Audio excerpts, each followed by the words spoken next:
Hey, I'd like to welcome you to another episode of Mission Matters. My name is Adam Torres, and if you'd like to apply to be a guest on the show, just head on over to missionmatters.com and click on Be Our Guest to apply. All right, so today is a very special episode. We're bringing on Dr. Martin Trevino on the line. He's a cognitive neuroscientist and chief scientific officer. Hey, Dr. Marty, welcome to the show. How are you, Adam? It's a pleasure to be here. All right, Dr. Marty. So I'll tell you, we've been working hard and laboring. We got an event coming up next week for LA Tech Week, where you will be the keynote speaker. And let me tell you, we are thrilled. I know you and I have been doing some work on the back end, talking about your keynote, some of the things you'll talk about, and really what you plan to deliver to the audience. And we'll get into all of that. Plus, I'm interested to get your take on how the VCs and also the C-suite should be approaching this market cycle when it comes to vetting tech investments, which is what you're known for, and one of the reasons we asked you to speak at the event. But before we get started with all that, Marty, we'll start this episode the way that we start them all, with our Mission Matters Minute. So, Marty, we at Mission Matters, we amplify stories for entrepreneurs, executives, and experts. That's our mission.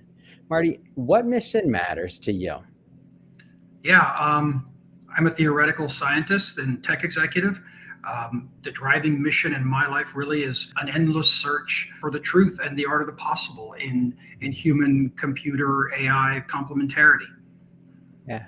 It's great. I love bringing mission-based executives and entrepreneurs on the line to share, why they do what they do, how they're doing it, and really what we can all learn from that so that we all grow together. So great having you on.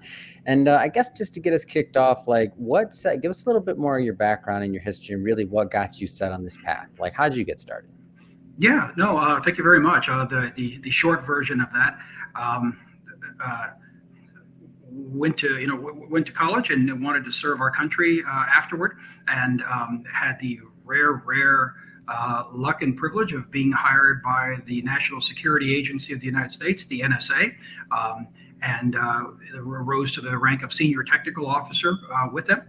And they, at one point, they said, we really want to understand how human beings make decisions, particularly high-risk decisions with data, so we can better inform, generals and admirals and very senior civilian leaders.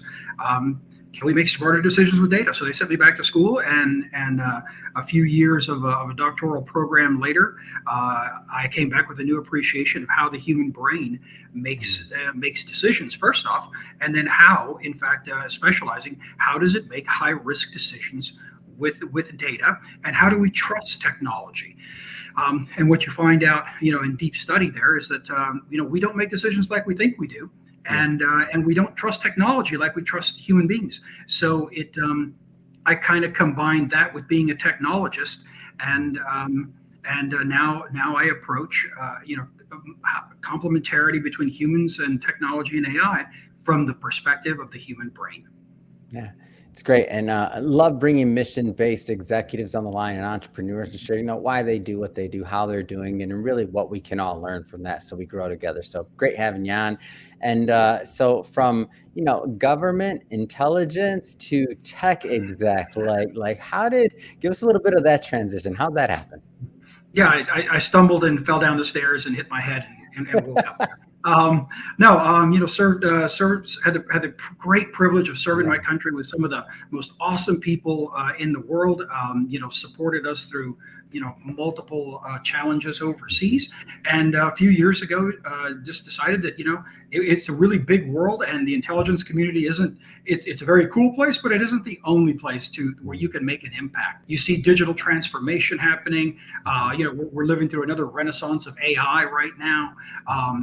Advanced analytics, and you see companies and executives, really doing everything they can to create our future, right? With innovation, with productivity, and solve wicked problems in the world.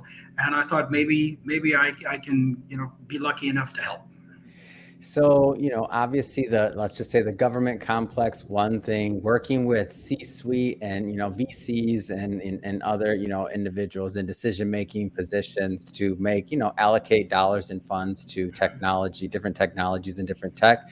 I would argue two different worlds. What drew Yeah, you to yeah, what drew you to the private sector, like kind of specifically working with that C-level suite and VCs? Like, what's the difference? yeah. So there, in some cases the differences are very stark, right? Mm, The motive for their overarching motives can be very different. The clearest and lowest resolution is, one serves the people and security, and the other mhm, serves the shareholders and investors. But it's not that simple, right? We all tend to work on very wicked problems. Problems that are not easily solved. An old mentor said, "You can thank your father for having solved all the easy problems. The hard ones are left now to your generation." Yeah, thanks. But no, they're just different, different problems in some cases. But at the end of the day, we're really driving the same things, right? We mm, want desirable strategic outcomes for the firm, for our people, the employees, our consumers, even the greater, our people and brothers and sisters all over the country mhm. and the world. So it's just another set of problems, from a different lens. And I've had the privilege of helping some very, very smart people, Mm, drive their digital transitions and figure out where to invest yeah. in new models. Yeah. Well, and Marty, I can't have you on the line and on an interview and not bring up Chat GPT right now. I mean, Mhm. it's in the news constantly. I feel like, every other day you read a headline where it's going to Yeah. displace something or some changes there. I'm just curious from your vantage point, having been, working with technology so long, like how do you feel that the suite should be kind of approaching or thinking about this next phase of, Chat GPT or whatever this new era is we're entering? Yeah. So a number of lenses. Okay. Mhm. Um, One, what we have today can very strongly be argued is not artificial intelligence. Mm, Let's be very clear. There's yeah. so much hype out there, and people, oh, AI, AI, AI. Okay, if you begin with the perspective of the human brain, okay, Mhm. as I do, what we have today is not artificial intelligence. It's not a general purpose intelligence. They are more aptly called advanced information processing and synthesizing systems. Yeah. Okay, in very advanced ways, they can take massive amounts of data. Okay, in case of ChatGPT, very large language models, Mhm. train them up, and with a series of algorithms and mathematics that correlate, pull things together and create and enable this beautiful, large artificial neural net to produce what it believes are the correct answers. Right. Mhm. We've also seen how often they are wrong. Very, very, very shockingly so. Okay, but one of the cool things is they enable trust in a fundamentally different way than a dashboard would. And that's Mm. cause for really cool research. Why is it that we trust answers from ChatGPT when we would question the data in a pie chart, on our dashboard, when they could be saying the same thing? And part of it might be the natural language, processing unit. But but as we go forward, one, understand it's not artificial intelligence, and general purpose, real artificial intelligence is not a question for our generation. It's a question Mm. maybe for the next or even the next century. And certainly Terminators falling out of the sky. Those conversations permeate to, it's the end of the world, it's the end of the economy. Um, no, just Mhm. no. And how I channel the conversation with people who are investing in this technology or Yeah. bringing in, digital transformations in the C-suite, is the overwhelming majority of Mm. our exponential order of magnitude gains, right, Yeah. are going to be from one thing, and one thing at its core, and that's human AI technology complementarity. Mm. How can we bring these new models of AI and the coming ones that are, even cooler and very specific, um, driven algorithms, if you will, for some very specific functions? How can we pull all this together in a way that's going to complement the human brain, and Mm. produce something that's awesome, right? That's going to do innovation, design, those big things. We will replace people, to certain levels, you're going to get 10 or 20% improvements in productivity, but that's all Mhm. incremental. That's just Yeah. incremental. I mean, it's good, and they need to, moving boxes, performing rapid calculations back and forth. That's fine, but the overarching way we are going to get order of magnitude improvements in problem solving and rate of return. Okay, return on investment is going to be new models of combining humans and technology. Yeah. And what do you, and I want to go maybe a step or two further into this idea of digital transformation, because I feel like sometimes maybe the term digital transformation and AI and all these things, they kind of get overlapped or kind of thrown in the same conversation, but they're different, right? Like, because there's different levels of digital transformation, whether it's productivity, whether there's, I mean, for some companies, to take it to its very basic level, digital transformation can mean going online and finally selling their product online, like things like that. Like, so maybe can you, from your vantage point, give us a little bit of an insight into just digital transformation in general? Yeah. So again, I tend to focus at the higher level with how are the advanced technologies going to mate up with human beings in a way to be seamless extensions of the human brain. Right. So we see examples of that, or even the human cell. So we see a couple of good examples. A few years ago, NASA built a artificial intelligence bot, if you will, but really machine learning set of algorithms to find new planets based on pictures from their telescope. And a NASA scientist, senior technologist, technical data science type, stood up and said, "This is one of the most sophisticated machine learning compilations we've ever put together, and we can just run it by itself." And of course, someone said, "Well, maybe we want to put this out to the world and have human beings, even novice astronomers." Who have big, wonderful telescopes and love doing this. Should we get their input too? And they said, no, nothing is ever going to beat this machine learning algorithm. Nothing. And so they turned it loose, and it went out and found several hundred planets. But you go back and they did the math, and they said that this is not enough for the amount of space that's out there. We can prove mathematically there's a lot more out there. And of course the data science types were just bewildered. Well, no, the machine learning is the most awesome thing ever created. Well, so NASA did the beautiful thing, and they put it out to the world for amateur astronomers. And the amateur astronomers went and found, I believe it was 300 more planets in this one small space that the AI did not find. And it was one of the very high-end, most beautiful examples that humans and computers not only don't compete with each other, okay, they are complementary, and they are also fundamentally different. The human brain and what we have today with advanced information processing systems, they are categorically different. But if we mate the two of them and we can find new models of mating them together, right, we can do absolutely phenomenal things. A lower level example, digital transformation, is restaurants today. So, go back, I'll date myself, go back 20 years ago, and you walked into a restaurant and you met a smiling face of hostess, and that person had a board with with a erasable marker, and they had to scan out looking for the open tables, and then they went back and they tapped the server on the shoulder and said table at 42, and then they turned in a paper ticket. Okay, today what technology offers, state-of-the-art restaurants, is so beyond that, right? How do you make a reservation today? Well, you use Open Table or any one of other, 10 other apps, right? So they know when you're coming. So they can run simple queuing algorithms that tell them exactly how many people to walk in at exactly what time and exactly what the wait will be. All the guesswork is taken out of it, right? So how many fewer angry guests because you're missing the amount of time they have to wait for a table? Far fewer. How much stress on that host person or two? Far less. And then the server, they don't have to go tap the server. They set the server down. They have a tablet. They tap it, and the server gets an awareness that a table was sat at, table 42, and even the manager's made aware that this person, and they can also judge the number of tables that person has based on their on their strengths that are inputted by the manager.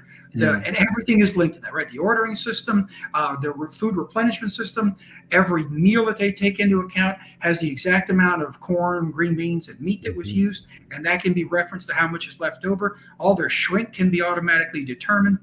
Wow. right? Yeah. Revolutionized by entirely new models of Mm. human technology being put together. How Mm. many people lost their jobs at restaurants? Well, some did. Yeah. Some did, because there are restaurants. I fly a lot, and there are restaurants Mhm. and airports that you go in, and it's just the little, the iPad, and you can order things on the iPad, and one person brings it out to you. Mhm. So, are there changes? Yes. Okay. But I would argue that's not the best restaurant experience. Yeah. Not for me anyway. Mhm. I much prefer a great restaurant in the city where technology and humans are combined, and I get the best of both worlds. So those are Yeah. two high and a low end example that kind of show what transformation, but Mhm. also had they stopped, had NASA Mm. approached Yeah. the finding new planets from a human AI Mhm. complementarity model, they would have known immediately to have put it out to human beings, and they would have even built the artificial intelligence so that the human beings could interact with Yeah. those machine learning models. So, great examples, by the way, Marty. And so, looking at companies, I mean, companies. There's a lot of leaders that'll watch this, whether they're VCs, they're C-level execs, and I think as business owners, as executives, we all try to and strive to make data-based decision making. But as we start, going further and further, where do you find, like, especially when you're getting into companies, that maybe the way the data is interpreted or the way we're approaching the data, like where do you find there's some opportunity areas there many times? Oh, there's so many opportunities. They're almost endless. Mhm. So start with strategy at the highest level. Okay, you define that digital transformation, or Mhm. you'll define funding that new tech company. Which, oh, by the way, every one of them is going to come forward and say, "We have AI at the center of our platform." Right? Yeah. Just get past that. Okay, yes. Now let's start peeling the onion off. That's Yeah. the low resolution version, right? Mhm. Um, when you say what's the strategy out there, now VCs will take a different philosophy, and let's touch on that for just a minute. In their magnificent book, 0 to 1, Peter Thiel and Blake Masters lay out from a VC perspective seven overarching tenets that have to be there for you to get to really up the probability of returns. And because they're very correct, we live in a power law world, and what you're going to find is one investment in your portfolio is going to outperform all others. Mm. Okay, and maybe a second investment is going to get as much as 50% the other 50%. Um, Mhm. and it's a power law, but it also goes to the things we know, that the Pareto distribution. Okay, Mhm.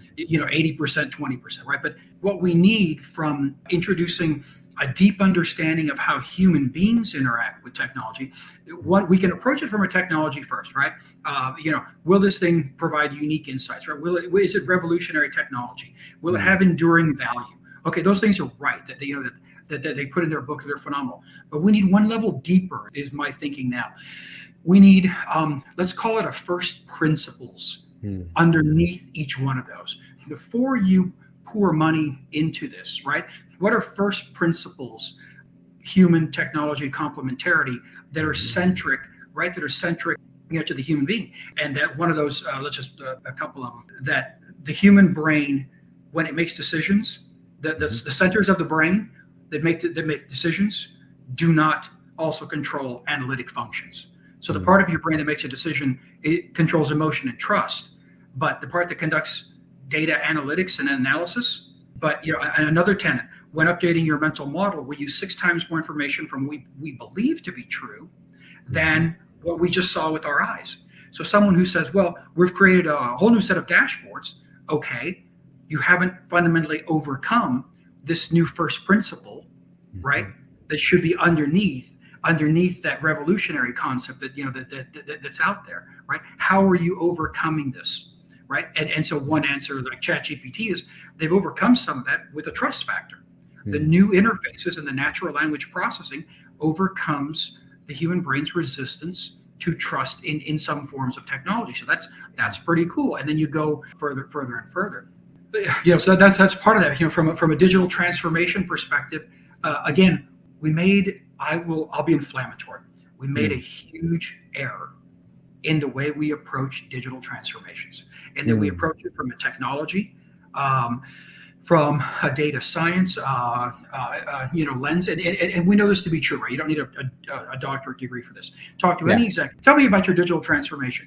Oh, and they'll launch into the technology, the cloud, the ML underpinning it, right? Here's how we forward face to the customers. La la la. When you say, okay, that's the technology.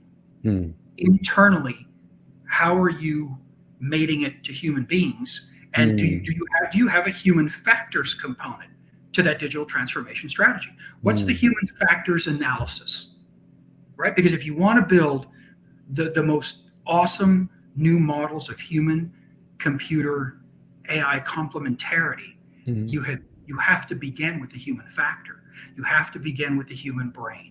And we so often begin in the exact opposite. And the level of knowledge is very cursory, right? So if you say, how do you build trust in data? Right? You want people to make decisions. We want to be a data-driven organization. You want to drive data-driven decision making into the DNA of the firm, right? One of those overspoken things in the last 10 years. And you say, okay, how are you creating trust in data? And unless you happen to have spent many years studying this, you just generally don't know. And so some people say, well, we create traceability in the data. Traceability doesn't build trust. We know that from study after study. We've seen that at the decision suite, where data scientists or business intelligence specialists will present all the data, and they've got beautiful analytics and beautiful graphs and charts, and even a compelling story. And the decision maker, after listening to all of that, still looks at them and says, "Yeah, I hear you, Adam, but my gut tells me to go that way." Yeah. And I've learned to trust my gut, Adam. So good presentation, ladies and gentlemen. We're going to go with my gut. Yeah. And you're sitting there saying, "Well, wait a minute. We did all this work. We did all this. What happened? What happened here?" And you're right. And that was one of the things that embarked me on this career. And what you just saw was that complex dance of things happening in the brain, of how we analyze data and how we make decisions. On the tactical level, right, the implementation level, there are many things that we can do. Again, with some of these newly developed first principles, right? So we're bringing 3D into visual analytics nowadays. And someone says, well, what's the value of 3D? And you say, well, the human brain learns through movement. It learns through vertical, horizontal, and hierarchical explorations of the world we live in. Okay. And it does this through movement. Well, there's no two-dimensional traditional dashboard that allows you to do anything but click from one graph to the other. Yeah. And that's helpful, but it's a huge barrier between, technology. There is a barrier. We overcome it in many ways, but again, we resist the data in many types of decisions. So can we develop user interfaces that allow our analysts and people to explore data in exactly the way that the human brain learns? And that's a whole different beginning to the problem than, we've selected this technology and this stack, and here's the data that we're getting. Great, but you left the human being out of it. Well, Dr. Marty, first off, I already know, as you and I have been working with each other and kind of prepping for what's coming next. So just for everybody watching this, on June 7th, Dr. Marty is going to be flying out to LA for LA Tech Week, and he's going to be doing the keynote for an event that we're holding. Just to give everyone a flavor of what you plan to bring, what can the audience expect, Dr. Marty? Yeah, some inflammatory statements like this. Right? I'm in. Hey, you're a wild card. I love it. Yeah, I'm like, most tech guys I get on the show or I see on stage, they're not wild cards. You're a wild card. I love it. I will make the argument that the single overarching determinant of uniqueness and success for all current and new businesses being funded for the next few decades is one thing: human technology, AI, models of complementarity. That is where we're going to get the overwhelming majority of our goodness. And so maybe we can change thinking just a little bit from its current to something that helps us discover, the art of the possible. Yeah. All right, and I'm gonna cut you off there. Why? Because I want people to show up, man. we're not gonna give it all today to them, but switching topics from that. And by the way, for everybody watching this, there'll be links and other things like that, so that you can just really click on the links and you can see the registration page. And love to have you come out and to see you and to meet you in person. But that being said, Dr. Marty, I mean, you got a lot going on. There's no shortage of C-suite execs, VCs that you work with, and really tech ideas, and whether it's AI or otherwise, that people are vetting. And I know that's one of your specialties. Just have to ask, I mean, what's next? What's next for you? What's next for your career? Oh, wow. Do really awesome things for people every day. So I currently work with a couple of Silicon Valley firms that range from cyber and enterprise risk. Right? How can we fundamentally at the enterprise and its uniqueness differently? So bringing in advanced concepts like high dimensional space and associations with hypergraphs and 3-dimensional exploration. To that will fundamentally change their digital transformations. Can we develop this entire set of underlying first principles for those investing in companies, for venture capitalists, that will give them a wonderful set of questions to dive 2 layers deeper than what's traditionally presented at like a Series A type funding event, that are going to help them pick out that 1 or 2 firms that are going to yield 10x in terms of their investment, because that's what makes or breaks. Fantastic. And Marty, if somebody's listening to this and they want to follow up and they want to connect and learn more and to follow your work, I mean, what's the best way for them to do that? LinkedIn is always fantastic. I'm on LinkedIn, and I think you guys have the link. Yeah, if you publish that. And again, I'm one of the easiest guys to talk to. I'm not concerned, with minutes of my time or anything like that. So just shoot me something on LinkedIn and say, hey, would like to talk more, and I'm happy to have a Zoom coffee conversation with anybody. Fantastic. And we'll definitely put your LinkedIn link in the show notes, so that our audience can just click on the link and head right on over and connect with you. And speaking of the audience, if this is your first time with Mission Matters or engaging in an episode, we're all about bringing on business owners, entrepreneurs, and executives and having them share their mission, the reason behind their mission, why they do what they do, and what we can all learn from that, so that we all can grow together.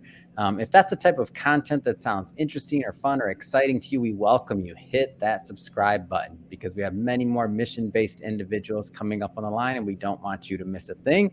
And again, Dr. Marty, man, really been a pleasure. Look forward to seeing you next week. Thanks again for coming on the show. It's my honor. I look forward to seeing you, Adam. Stay out of trouble.